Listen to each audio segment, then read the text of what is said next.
What's up, everybody, and welcome back to Fireside Giants. I'm your host, Anthony Rivardo, joined by my co-host, Alex Wilson. And like we said, guys, every Wednesday you can expect us to give you the recap on the Hard Knocks episode, talking about all the takeaways from the latest episode of the New York Giants off-season edition of HBO Max's Hard Knocks. Last night's episode was really interesting. I actually really enjoyed this one. I like the first one. I like this one even better. Seeing the behind the scenes of the Giants at the scouting combine, Joe Schoen going through his pre-presser kind of discussion with his professional scout alongside him, talking about what he's going to say in his press conference and what he's not going to say. I thought that was really, really interesting stuff, as well as all the interviews with the draft prospects, the quarterbacks in particular. There were some interesting takeaways there. And, of course, the big bombshell from the episode, well, there was two, really, but the first one being the Giants. They showed footage of Joe Schoen going to Elliott Wolf, New England Patriots, executive personnel director and general manager, and asking him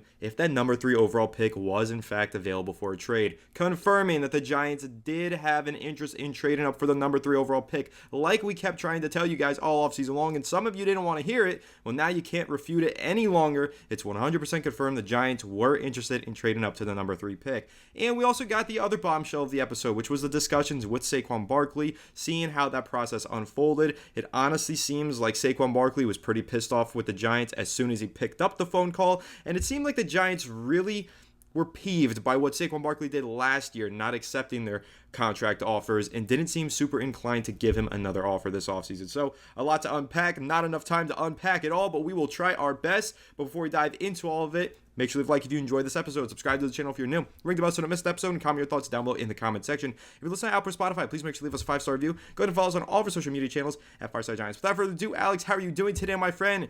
And what is your biggest takeaway, biggest reaction point that you have from last night's episode of Hard Knocks? I'm doing pretty good, and yeah, as you said, we definitely learned a lot about what Joe Schoen was trying to do, and to be quite honest with you, everything that he did, I was pretty impressed with. I'm in lockstep with the decisions that he made. Now, he said to Saquon Barkley, go test the market, we're okay with you doing that, and come back to us with your best offer, come back to us with what you're getting out there, we want to see what you're going to get. And why did the Giants do that? Why does Joe Schoen decide, well, we want to see what he can get? Because he doesn't want to be the one to overpay him. He doesn't want to be the one to give him a contract that other teams are like, oh, that probably wasn't the best idea. Philadelphia comes in, gives him $26 million guaranteed, and yesterday's price is not today's price. The Giants gave him that similar contract offer a year earlier when he was also a year younger. And Joe Schoen did say, I think in the first episode, that after 26 years old, running backs hit a massive decline. And he doesn't want to pay a guy 3 years on guaranteed money. You can get out of it after 1 or 2 seasons, depending on how you structure it. But he doesn't want to go down that route just for your $40 million quarterback to be handing off to a now going to be 27-year-old, $12.5 million running back, when this team is not a Saquon Barkley away from winning a Super Bowl, my friends. If you think that, I have a bridge to sell you. And look, I want the Giants to be good. I think they have some good talent, but this team is far from beating the Chiefs. They're far from beating the 49ers. Like, this is going to be a rebuilding year in a lot of ways. This secondary is weak, but that doesn't mean it can't be a fun one. And I'm really excited to see some of these young players ball out and really start to, maximize and expedite their development here with legitimate reps and opportunities against, starting level talent on the opposite side. So, the Saquon Barkley situation, I think Joe Schoen did it perfectly. Go find your best option. Go find your best offer. Obviously the Eagles being the team that gave it to him sucks for us because it's like, our rival taking our best offensive player stinks, and they are right in line to kind of turn around and compete for a championship next year. But with that being said, the Giants are not in a situation to be overpaying the running back position. I just don't think that's a good move for the Giants. I think that they did the right thing by taking Devin Singletary on a 3-year, $16.5 million deal, like $9 or $8 million guaranteed. They can get out of it after the first season if they want to with minimal dead money. Like, that was just objectively a good decision in terms of where they want their offense to go.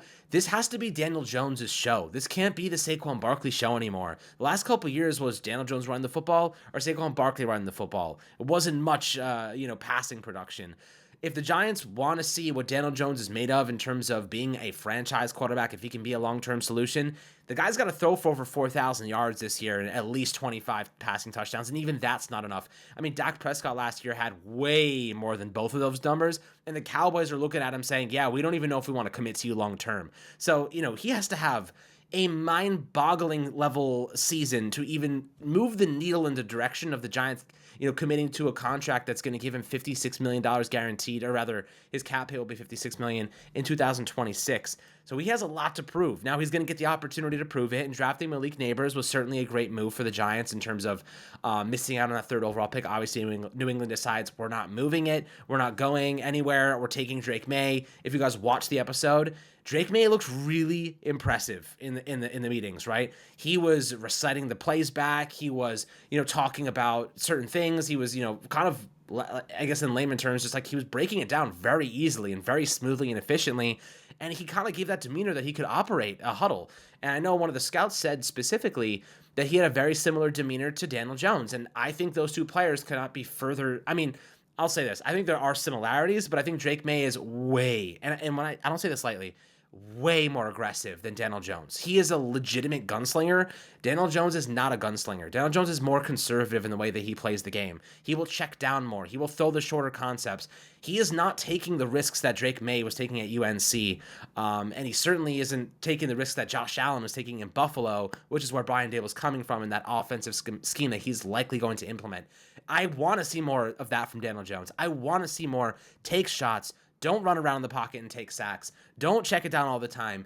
Take risks, man. Like, take the shots. If you have man coverage, let your guy make a play. You don't have to, half-ass it and try to fit it into a shorter window on a sit-down route from Daniel Bellinger or Theo Johnson, whoever's going to be sitting there in the middle of the field as a security blanket. Take the risks to your, 6th overall, 21-year-old stud at receiver. Take the risk to Darius Slayton downfield. Give Wan'Dale Robinson a chance in space. That's where I want to see Jalen Hyatt, blazing speed downfield. Be more of a gunslinger. Have that attitude. Have that mentality. It's going to open up so many opportunities underneath. It's going to open up the running game. But Anthony, I know I just talked for a minute there, but, thoughts on kind of what I said about the Saquon situation. Obviously, I think that where the Giants are going, they wanted Drake May, couldn't get Drake May, so they settled for the best playmaker on their board, and I think that was the right decision. Yeah, I mean, I think that was the right decision. We've been saying all offseason long that that's what we felt like the right decision was. If they didn't love a J.J. McCarthy, the fourth best quarterback off the board, then they shouldn't force it. They should take the best playmaker available. Set themselves up so that when they do draft a quarterback in the future, he's already got a great playmaker, or to help Daniel Jones have that bounce back season. It works in both of those ways. So I love the idea to take the playmaker. I thought that the interviews with the wide receivers were also very interesting.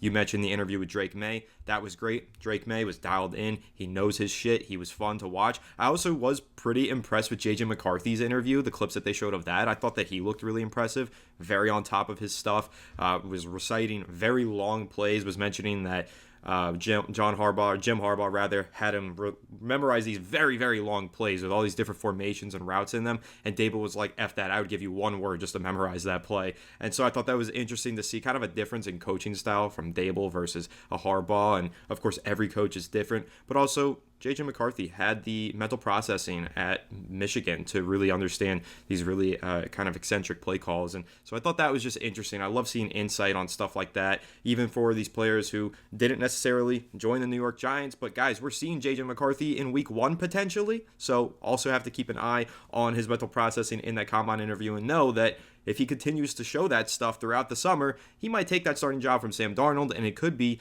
Dable coaching against a quarterback that he seemed pretty impressed by in a combine interview. So that's an intriguing storyline. Jaden Daniels, of course, did his interview. I thought that one was a little bit interesting in terms of not as impressive as Drake May's, but Drake May really did look like the difference maker that the Giants were riled up about. You could see Brian Dable's wheels were turning. You could see he was smiling. He was really into the conversation that he was having with Drake May, I think more so than the one that he was having with the other guys. And Joe Shane was smiling and laughing and having a great time while interviewing Drake May. It does feel as though that is the number one player that the Giants wanted. And from every report that we've gotten, every rumor that we've heard, that's always been the indication. The Giants were trying their best to trade up to number 3 overall for Drake May. Now that we've seen the confirmation that the Giants did try to trade up to number 3, I do wonder, Alex, if in a future episode we're going to get confirmation on who that player was that they were trading up for. I don't know if we need any further confirmation. I think we can all tell by now that it was Drake May, but maybe we do see in a future episode, draft night, and we see them have a phone call and check on Drake May in particular. That is totally possible. So I'm curious to see if any more information gets revealed in a future episode. But for now, reacting to this one, I do think it's very interesting that the Giants gave HBO access to that conversation with Elliot Wolf. That seemed like obviously very sensitive information. That seemed like something that if you were a doubter in how much the Giants would show and how much they would protect Daniel Jones's feelings, I do think you have to sit here and give some credit to the New York Giants for allowing that footage to air and for kind of telling everybody and putting Daniel Jones on notice like, hey, his job is not 100% safe. No matter what bullshit Joe Schoen said in the media all offseason long about this is our starting quarterback week 1 and forever, we have utmost confidence in him. I think you have to look at this episode in particular so far and take away that Daniel Jones's job for the next 3 years is not safe. He is absolutely playing to maintain his job. There was also another kind of moment in the episode where Joe Schoen took a phone call and said, Daniel Jones, we can get out of that contract next year. He kind of said that in more or less words, and he's had all of these injuries. If he's not ready to go by week 1, we can't start in an 0-3 position. We can't lose the first 3 games of the season. We either need to sign a quality backup, which was obviously foreshadowing for next week's episode, which is going to dive into free agency, or we need to draft somebody. And he didn't say we need to draft a backup. He just said we need to draft somebody who can win us games, which again could lead into the conversation about trading up to number 3 for Drake May and potentially pushing Daniel Jones for his starting job. So there were a lot of takeaways. I think you got to give credit to the Giants for letting this stuff air. I think you got to give credit to Joe Schoen for doing his due diligence on every single quarterback prospect and for being aggressive, putting the team first, not putting a player's feelings first, and taking a deep look at these quarterback prospects that he was so clearly interested in. Alex, one thing that you did mention when you were speaking earlier, you said that the Giants secondary is weak. That hasn't really been discussed a whole lot so far in these episodes. I know next episode, Free Agency 1, they're going to talk a little bit more about Xavier McKinney. That was foreshadowed in this one. But I also do find it funny that the only time they really addressed how weak the secondary was when Joe Schoen was joking with defensive coordinator Shane Bowen, said, we could trade for Brian Burns and I'll go ahead and play cornerback.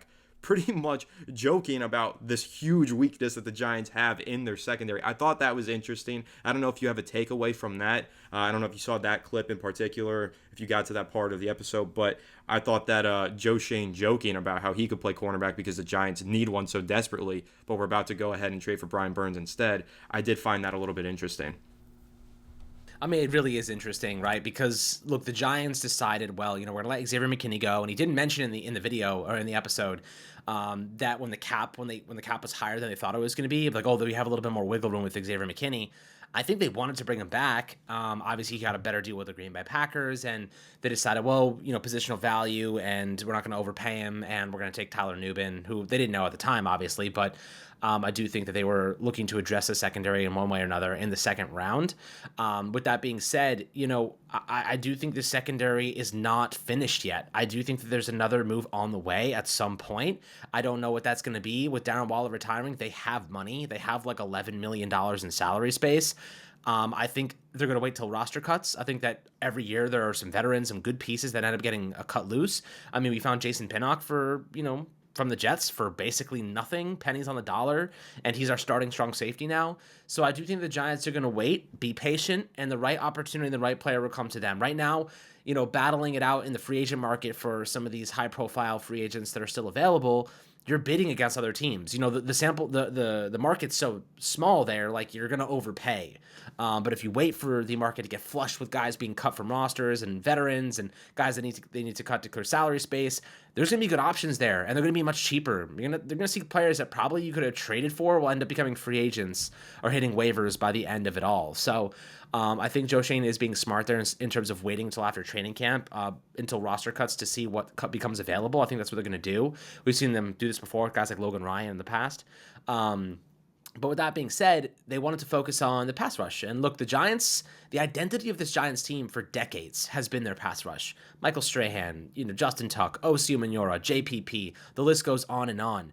The Giants pass rush has been not only a lack of their identity, is not even been a piece of their identity. It's been a joke of their identity. Dexter Lawrence is a force of nature in himself, right? But this team couldn't stop the run at times. They couldn't rush the passer off the edge. And Dexter Lawrence can't do it himself. He needs some guys that are good around him. Obviously they traded Leonard Williams to the second-round pick, but I think that Kayvon Thibodeau and Brian Burns are going to be a formidable duo, and Dexter Lawrence is going to dominate even more because of it.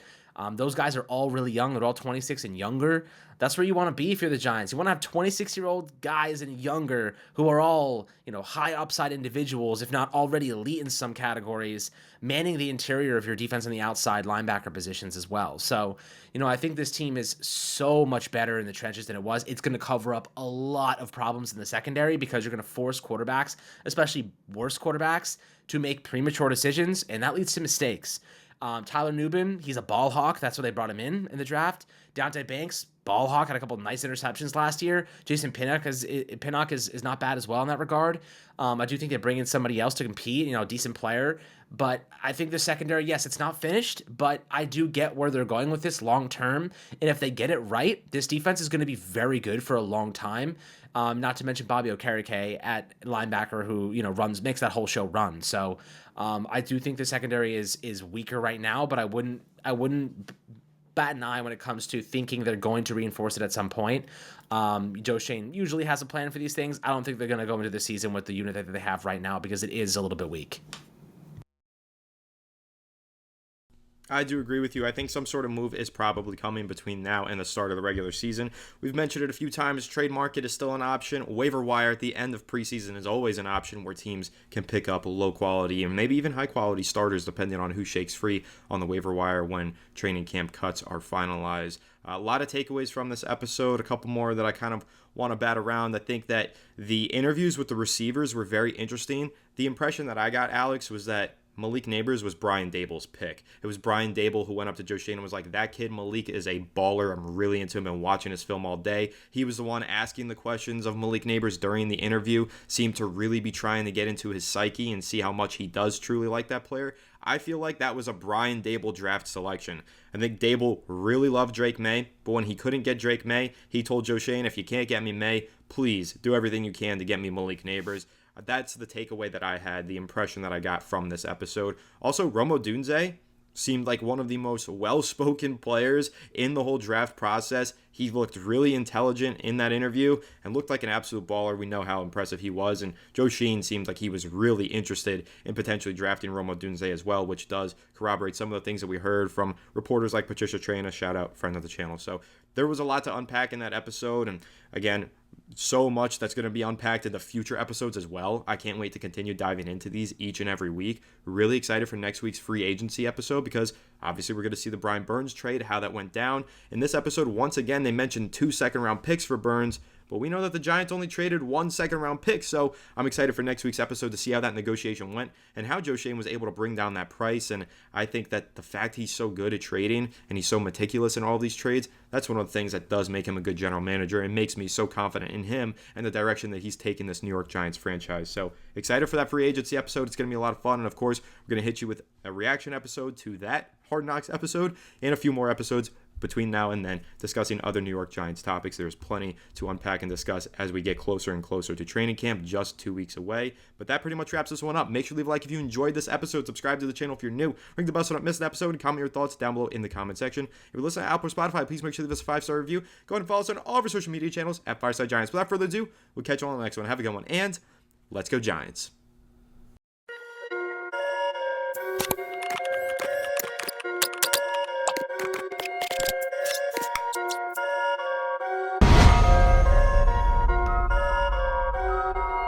Perfect.